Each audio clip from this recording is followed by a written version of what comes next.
សម្ពាធធំៗទាំង3ដែលកំពុងបង្កភាពស្មុគស្មាញដល់ធនាគារកណ្ដាលជប៉ុនផែនការគោលនយោបាយរូបិយវត្ថុរបស់អភិបាលធនាគារកណ្ដាលជប៉ុន BOJ លោក Ueda Kazuo សម្រាប់ឆ្នាំ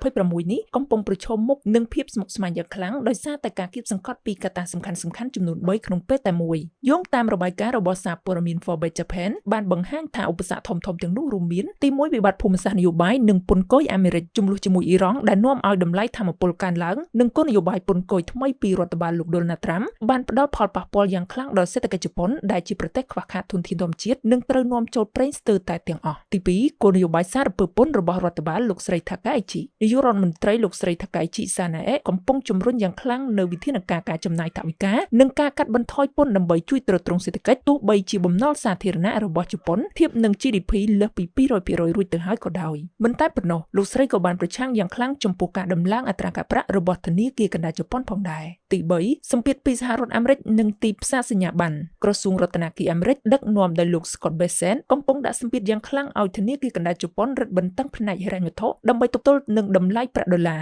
ខណៈដែលក្រុមអ្នកជួញដូរទីផ្សារសញ្ញាប័ណ្ណក៏កំពុងដើរតួនាទីយ៉ាងសកម្មក្នុងការដាក់កម្រិតដល់លទ្ធភាពដំឡើងអត្រាការប្រាក់របស់លោក Ueda ផងដែរទោះបីជាធនាគារកណ្ដាលជប៉ុនធ្លាប់បានសម្រេចចិត្តដំឡើងអត្រាការប្រាក់រយៈពេលខ្លីដល់ 1% ដែលជាកម្រិតខ្ពស់បំផុតក្នុងរយៈពេល31ឆ្នាំកាលពីខែមិថុនាកន្លងទៅក៏ដោយប៉ុន្តែសម្ពាធនយោបាយក្នុងស្រុកនិងភាពមិនប្រកបប្រជាពីទីផ្សារអន្តរជាតិកំពុងបន្តធ្វើឲ្យការគ្រប់គ្រងគោលនយោបាយរូបិយវត្ថុរបស់លោក Ueda ស្ថិតនៅក្នុងស្ថានភាពដ៏តានតឹងបំផុត